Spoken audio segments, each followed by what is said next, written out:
King Kong Palm. We're going to continue down the road of Dao Hong Chuan. Dao Hong Boxing, right? Dao Hong Boxing. Dao Hong Boxing. That's kind of a badass name. What do you do? I do Dao Hong Boxing. Yeah. That would scare people in the movies. Yes, it would. Forms scare people in movies. Right.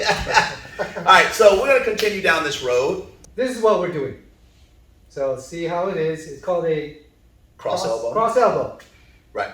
And the elbow goes across and hits like so, but he's saying it goes up. I mean, what are the things you could do hitting this way? I mean, Well, the problem I have with the coming up this way versus around this way I can rotate my power much easier, and I actually have a larger muscle group supporting the motion. Coming up this way, let me show you on the SOB. So if the SOB put his hand across his weight, so this is the muscle group, right? So this is the anterior delt, part of the shoulder, right? The muscle group. Know your anatomy if you're teaching Kung Fu. Know your anatomy. So somebody would say, oh, that's a great motion, until I say, now lift. Has a hard time doing it because this is a weaker muscle group, right? And so what happens is the body generally has to support the motion by doing something else, right? And so when you're doing something like that, you have to know if I'm going to come up and elbow someone like this, and I'm a much smaller person doing it to a much bigger person, just know that you're not going to have a huge amount of success with that because you're utilizing a smaller muscle group, no matter how cool it looks. So when you're training, you really have to pay attention to the anatomy and what's going on and what muscle groups are creating force. Because people say, I'll just go fast. It's like, well, why are you going fast? What's supportive of fast and what happens on impact? So right. Impact changes everything. Every combat seminar I've done, every combat seminar you've done, it all changes once you have to hit someone or you have to get hit, especially if you have to hit someone. Because you can go fast, but if he doesn't move, then you didn't create any stopping power. Correct. What do you guys rate this? Okay, I'll start on this one. Okay, I would, if it's done a specific way with the elbow this way originally, I would actually give it a KK. I would actually give it a KKP, and I'll tell you why. Because if he hits the right area, and KKP means I think it could be street effective. Right? I think that if he hits the correct area of the body, right, then he can create mass amount of force going this way. Going this way, I give it a K. I wouldn't give it anything.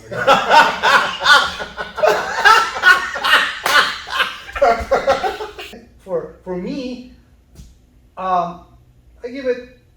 Now, if you are saying that if it's street effective, of course it's street effective. I would give that KKP. But the way this is being shown, KK again.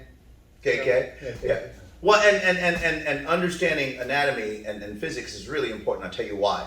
Because I've been hit by big guys who come in here, but he hit twice as hard as those big guys. We're talking about 260, 280, 300 pounds.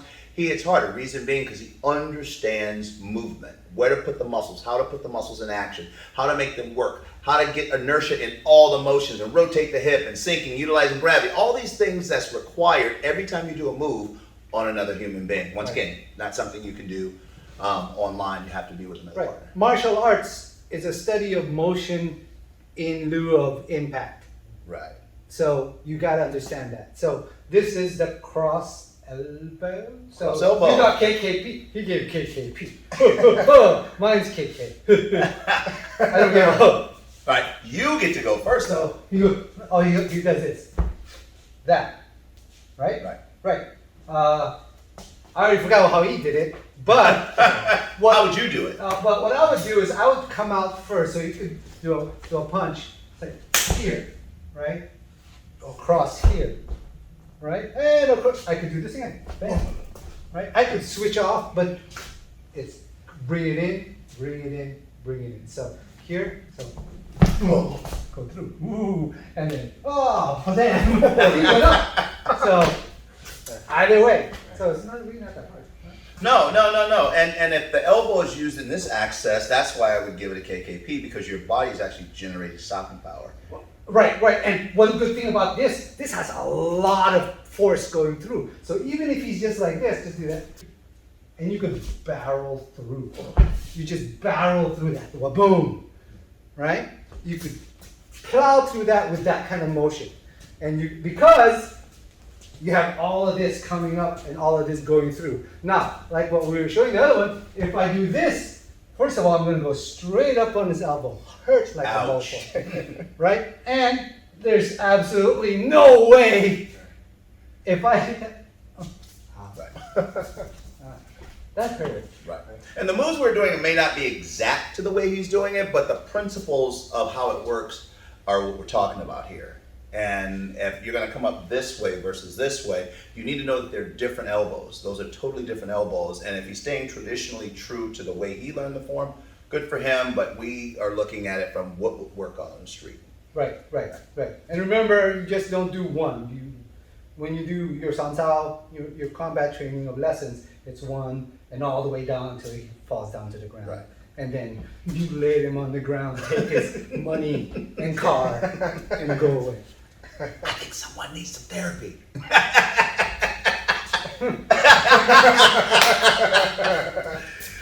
All right, so. Your turn, brother. Oh, I was just about to say, thank you guys for coming together. I guess it's my turn. Okay, so the way I would do it is if he steps right and throws right, I would go here and drive him right into my elbow. That's the way I would do it. If he does the same way, I would do it the other way too. Here, and this comes out of nowhere. I would bring the elbow more from the hip than I would around this way. Because if I bring it around this way, visually, he'll see it, right? But if I go this way, it comes directly. And it's more powerful. And it's more powerful because it's coming from my line of power. Exactly. Yeah. Right. So, it's a good move, but once again, using it this way. Now I'm gonna show you something different. If I go here and try to use it this way, he leans into it. I actually have no power. I actually feel it on my shoulder. Right. And so I wouldn't possibly use it that way. I would, and if that's the way the move got done, awesome.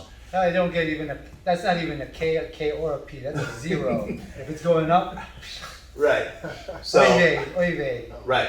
So if he's coming in here, right, shield, and coming that way, come directly up. And what I like about when I hit, just lower your arms, hopefully you see this.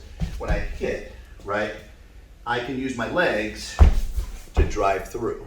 And imagine that coming through like this. It's very powerful. Extremely. It just blasts through things. Right. And especially going from here. Remember, if you just do this, that's what, 2 foot, right? If you do this, you just made it 4. If you just went like this, you just made it 10. Right. And another thing I like about it, I'm just going to adjust it just a little bit. And we're talking about elbows here now. If I block him and I go here, see what I did is I pulled his torso a little forward, right? So watch the shotgun version of this. If I go like this and I go, boom, I run him right into this elbow and he doesn't really have much of a chance. So I did is I'm blocking, bump, grab him, and then run him too. Right. And by the time he straightens up, he's already been hit. Right. And if you really want to do the going up thing, you do it much like a lot of Muay Thai or kickboxing. It's going up. Yeah, you're gonna go like this. Yeah. Right. And we were discussing about this other form, the Jingang, which is they do this and here. My brother saw it as an elbow going up. I saw it as a wing block, like a lot of MMA does, where it goes here like that and stuff like that. But if you really want to bring up the elbow, of course you're not gonna go here and do that, right? You're not gonna pick anybody out, only yourself. Right. And I tell you what, and if you look at the structure there, I like that motion because this one is actually hard to see. Right. Coming straight up that way. Right. Even if I come from my hip, it's hard to see. But if I'm in on a person I'm driving through, they're going to have a hard time responding. Correct. Because it's a lot of force. I remember this old technique our Sifu showed us. This is one. Like it's sure. It's like here, right? And you go, at the same time you go up, pop, pop, right? And then you go through. So basically you go here, you go, and you do that, and it's just like form. But put somebody in there, they become mutilated. Yeah. But you have to do it correctly. Proper distancing, not that crap where you punch this far away, not where you start this way already. Okay? You make sure you give your brain enough time to think. Yeah. Yeah. You know, and everyone has their theories on your hand should be up, your hand should be down, your hand should be this. And I go, you know, when you talk about street fighting, not every scenario is the same. Right. You know, some people are like, well, you know, he got knocked out because he didn't have his hands up. I go, he got knocked out because he didn't have a chance to put his hands up. he got knocked out because he didn't know what to do when a person close distance on him Right. like that. I feel like the way we train, and I'm sure a lot of fighters who know this also, people who have done in street fights also, is when you get to a point where if I'm here and then somebody attacked me here, I can't think. My body has to take over. Yeah. And just go through what my body is trained to do, right? I 100% agree with that, and I tell you why. And so people, like in modern times now, they're like, well, forms are a waste of time, and this is a waste of time. And I go, none of those things are a waste of time. I go, but they work correctly in their context. If you're only doing form, then they're right. Right. Because I'm sorry, think about it this way. SOB, grab me by the throat, right? Okay, now do that again and grab me harder. Okay, now, my brain has to reconcile what's going on. And if I haven't had the sensation of that, right, of that scenario happening over, my brain is going, doesn't matter what I've learned at this point. Doesn't matter, I can know 100 forms, but my brain is actually going into a level of shock. And now there's an adrenaline dump. And if I don't train those things, and guess what happens? Then none of the stuff I've worked before is going to work. I've just seen it over and over and over and over and over again.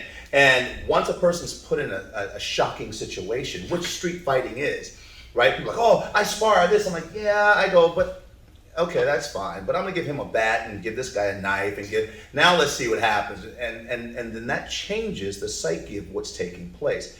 And you have to train that scenario, then you'll start to understand why all those basics are important. Correct. Yeah. So keep practicing, stay safe, hit the like, and we'll have more. There's some cool stuff. I want to do some Wing Chun and a couple other things. Yeah, absolutely. We've got more forms coming up. More forms coming up, and see you next week. Boom! Oh, take it back. Thank you for watching King Kong Pong. King KKP, by the way. KKP. Also, if you ever hear that, remember it's King Kong Pong. So remember to like, subscribe, hit the bell notification. Yeah. Please comment. Yeah, comment. Please comment. Make sure it's constructive. Yeah. We don't want to just see hear. how beautiful. Like we said, this is all you get. That's it. This is all you get. So I mean, he's more the eye candy than I am. So, so thank you guys for sharing the love. We got a lot of big plans as we move forward here with King Kong Pong. 2020 was horrible. Let's Yeah. make 2021 better.